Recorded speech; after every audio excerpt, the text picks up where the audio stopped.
Hi friends, this is D. Yashwant. You're watching Tech.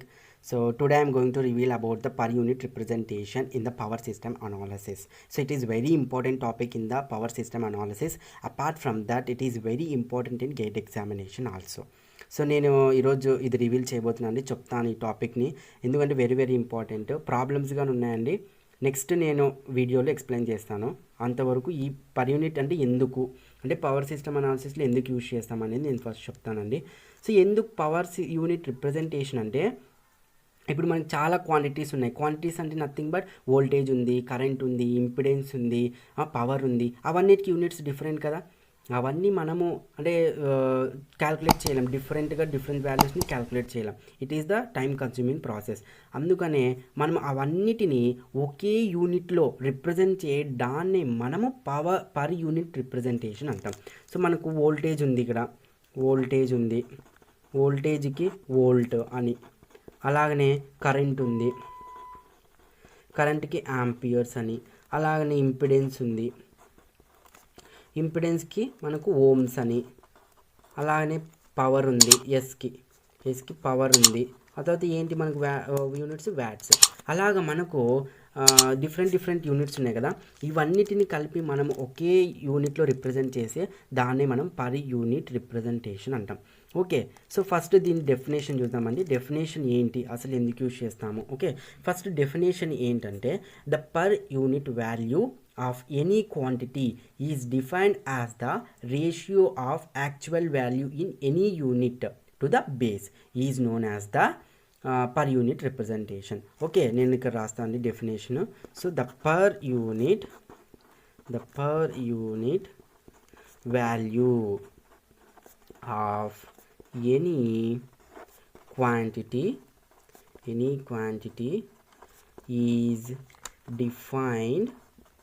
is defined as the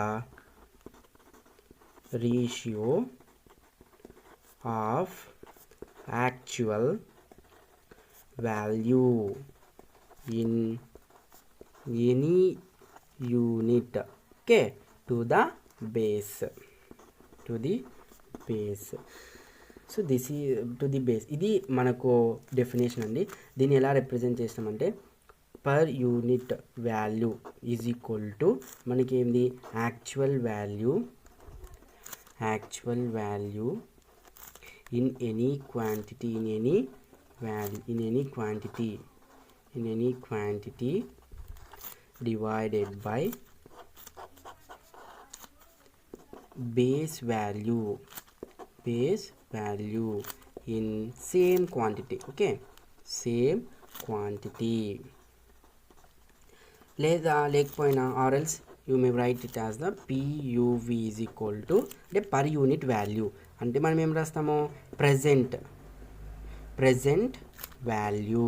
మనకి ఏదైతే present value ఇచ్చింటారో దాన్ని బేస్తో మనము divided by చేస్తే మనకు వచ్చే వాల్యూయే పర్ యూనిట్ వాల్యూ. సో దీనికోసం నేను ఒక ఎగ్జాంపుల్ చెప్తాను అండి. So for example so let me take the, so for example, if the base value of voltage had been, చూడండి బాగా ఎగ్జాంపుల్ చూడండి, హ్యాడ్ బీన్ సెలెక్టెడ్. మనం ఏం చేసినామంట, ఒక బేస్ వాల్యూని సెలెక్ట్ చేసుకున్నామంట. యాజ్ ఎంత, 13,800 వోల్ట్. అలాగనే and the present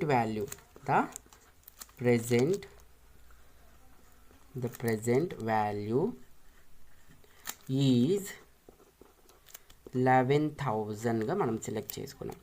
then next ఏంటంటే, what is value of voltage, in per unit. Okay, ఇప్పుడు చూడండి ఎగ్జాంపుల్ ఏం తీసుకున్నామండి, పర్ యూనిట్ కదా. ఎంత బేస్ వాల్యూ ఎంత ఇచ్చినాడండి, base value is equal to ఎంత మనకి బేస్ వాల్యూ, ఇక్కడ చూడండి base value. So here base value will be 13,800. అలానే మనకు ప్రజెంట్ వాల్యూ ఎంత ఇచ్చినాడు, okay present value is equal to 11,000. Okay, this is now in the formula per unit is equal to value is equal to present value kada 11,000 divided by 13,800. So it will be cancel. Now we'll get 0.797 per unit. ఇది అండి represent చేసే విధానం. ఒకవేళ వాడు present వాల్యూలో ఇస్తే మనము ఇలా per unit వాల్యూలోకి change చేసుకోవాల్సి ఉంటుంది. ఇదే మనం పర్ యూనిట్ వాల్యూ అనేది. సో దీన్ని న్యూ పర్ యూనిట్ వాల్యూలోకి ఎలా చేంజ్ చేయాలా, అలాగనే ఎలా తీసుకోవాలనేది మనం ఇప్పుడు చూద్దామండి. Okay, next we will see here for single. ఇప్పుడు ఎలా రిప్రజెంట్ చేయాలని చూద్దాం. For single phase system of per unit representation.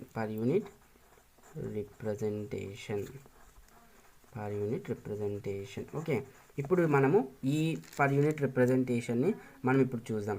So now here, so for single phase system I'm considering let now Q base is equal to reactive power and S base. Okay, S base is equal to apparent power. So ఇప్పుడు ఏమవుతుందండి, నా ఎలాగ తీసుకుంటామంటే మనకు తెలుసు కదా, ఇది apparent power formula తెలుసు కదా. S base is equal to మనకి ఏంది I base into V base. Okay, I base into V base. This is the formula. Please remember this. We are gonna use another way. So here V base is equal to మనకు voltage అంటే according to హోమ్స్లో ఏంటంటే V base is equal to IR కదా, I base into Z base. So R బదులు impedance. So Z is equal to ఏం మనకు R plus JX. It is in the impedance form. So V base is equal to I base into Z base. Okay, నా ఇప్పుడు ఏం తీసుకున్నామంటే I base is equal to మనం ఏం రాయొచ్చు అంటే I base is equal to ఇక్కడ చూడండి, I base is equal to ఏం రాయొచ్చు, దీని నుంచి S base divide by V base రాయొచ్చు కదా. So S base divided by V base, అంతే కదా. ఇది వెరీ వెరీ ఇంపార్టెంట్. నెక్స్ట్ ఇక్కడ మనం జెడ్ బేస్ని ఏం రాయొచ్చు అండి, ఇక్కడ నుంచి ఫ్రమ్ ఈక్వేషన్ 2 నుంచి, ఇది ఈక్వేషన్ 2 అనుకోండి, ఇది ఈక్వేషన్ 1 అనుకోండి. సో ఈక్వేషన్ 2 నుంచి ఏం రాయొచ్చు, Z base is equal to మనము, so Z base is equal to V base divided by I base అనేది రాయొచ్చు మనం. Okay, this is very very important. So next ఇప్పుడు 3 ఫేజ్ చూద్దాం. నా 3 ఫేజ్ సిస్టమ్కి 3 phase per unit system.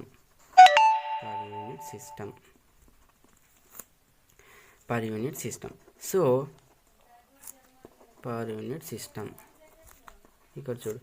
So S base is equal to మనకి 3 phase అంటే ఏమొస్తుంది, √3 వస్తుంది కదా. సో అదే that is Y equal to S base is equal to √3 into V base into I base. అంతేనా? ఎందుకు ఇక్కడ చూడండి ఒకసారి, మనము S base is equal to మనం ఏం రాసినాం, I base into V base for single phase. కాకపోతే ఇక్కడ మనము 3 ఫేజ్ సిస్టమ్కి √3 into V base I base రాసినాం. అలాగనే మనకు సేమ్ వి బేస్కి సేమ్ అలాగే ఉంటుంది. V base is equal to ఓమ్స్ల ప్రకారం I base into Z base. ఇప్పుడు చూడండి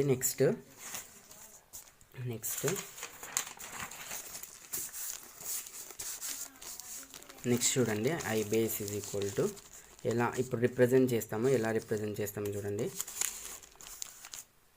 first according to I base is equal to ఏంటి మనకు, I base is equal to మనకు V base divided by Z base, అంతే కదా. V base divided by Z base. మన I base is equal ఇందులో అందులోనే కదా మనకు రాసింది. ఇప్పుడు చూడండి ఫస్ట్ దాంట్లో I base is equal to మనకు V base is equal to I base is equal to S base into I base is equal to S base divided by V base. అలాగే Z base is equal to ఏంటని మనకు V base divided by I base. ఇంతే కదా మనకు. So ఇప్పుడు I base ఇది substitute చేయొచ్చా, ఈ వాల్యూని సబ్స్టిట్యూట్ చేయొచ్చా. Z base is equal to V base divided by S base divided by V base. అప్పుడు నా Z base నేమ్ రిప్రజెంట్ చేయొచ్చండి, V base whole square divided by SB రాయొచ్చు. So this is very very important. మనము power system అనాలిసిస్లో ప్రతి దాంట్లో ratings ఇస్తారు, అంటే MVA కానీ కిలో వోల్ట్ యాంపీర్లు కానీ అలా రేటింగ్స్ ఇస్తారు. మనం దీన్ని కానీ రిప్రజెంట్ చేసుకోవాలి ఎంవీఏలో. ఎలాగంటే Z base is equal to, మనం చూడండి, kilo volt base square divided by MVA base రాయొచ్చు. దీన్ని kilo volt base square divide by mega volt base, ఇది రాయొచ్చు కదా. సో ఎలా, ఎందుకు, ఇక్కడ చూడండి జస్ట్. సో కిలో అంటే ఎంత, 1000, దీనికి స్క్వేర్ ఉంది కదా. సో స్క్వేర్ అంటే ఎంత, 1 2 6 వస్తాయి కదా, 6. కింద మెగా అంటే ఎంత, 6. అది ఇది క్యాన్సిల్ అయితే ఒకటే కదా, అందుకని దీంట్లో రిప్రజెంట్ చేసినాం. Okay, Z base is equal to very very important. So this is the very very important. Z base is equal to kilo volt base square divided by MVAB square. Now let's see now here. Okay, ఇప్పుడు I per unit is equal to ఏం రాయొచ్చు, నేను ఏం చెప్పిన, I per unit అంటే ఏంటి, actual value divided by base value కదా. So actual value అంటూ ఐ రాయొచ్చు నేను, ఆ తర్వాత బేస్ వాల్యూ నేను ఇలా రాసుకుంటాను. అలాగనే జెడ్ పర్ యూనిట్ కానీ సేమ్ ఇలాగనే రాసుకుంటే Z divided by Z base ఇలా రాయొచ్చు మనం. Z divided by Z base అనేది ఇలా రాయొచ్చు. సో నా మనకు ఇప్పుడు చూడండి, Z base is equal to, మనం 3 ఫేజ్ సిస్టమ్ చూసినాం కదా, V base divided by √3 into IB రాయచ్చా, √3 ఇంటూ ఐబి ఎలాగంట. So Z base is equal to దీని నుంచి మనం రాయొచ్చు V base square divided by మనకేముంది S base.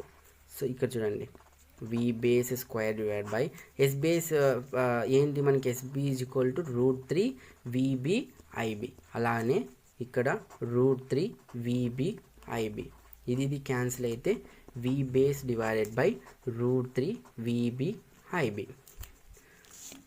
Okay, so ఇది క్యాన్సిల్ అయింది కాబట్టి ఇది ఉండదు కదా, సారీ, విబి.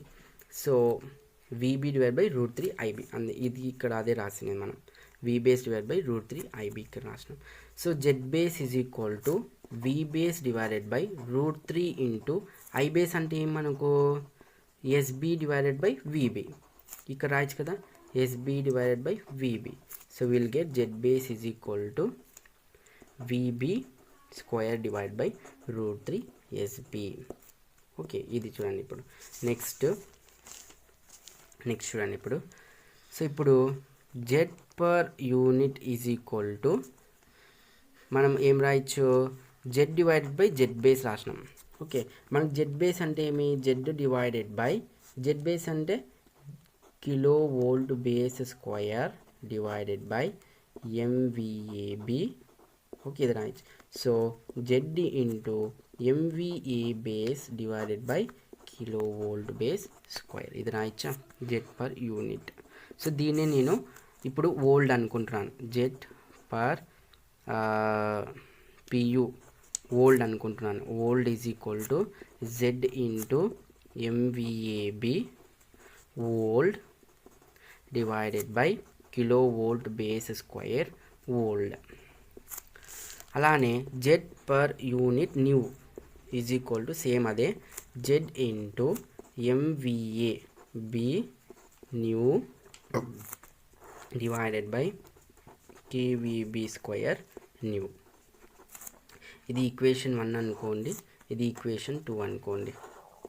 ఓకే, ఈక్వేషన్ 2 అనుకోండి. Let me take one paper. Now ఇప్పుడు ఏం చేస్తా అంటే డివైడ్ 2/1 చేయండి, 2/1.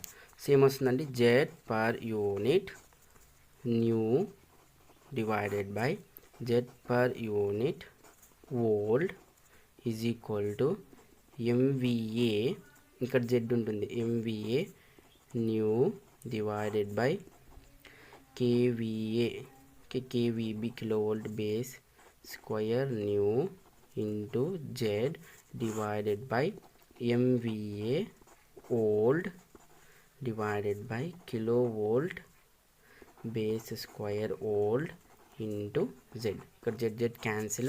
So now z per unit new is equal to z, ఇది అవతల పంపించేయండి, z per unit old into MVA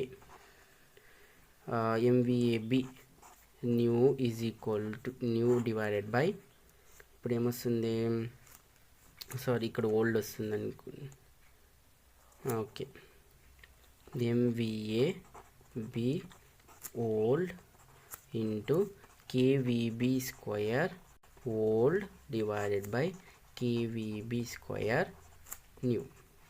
this is the very very important formula. So దీనికోసమే ఇంత చేసినాం మనం. ఇది ఫార్ములాస్లో వెరీ వెరీ ఇంపార్టెంట్. ఇది లేకుండా ఫార్ములాస్ చేయలేం. సో నెక్స్ట్ వీడియోస్లో నేను ప్రాబ్లమ్స్ ఎక్స్ప్లెయిన్ చేస్తాను. So until bye and thank you for watching this video. Thank you very much. Thank you so much.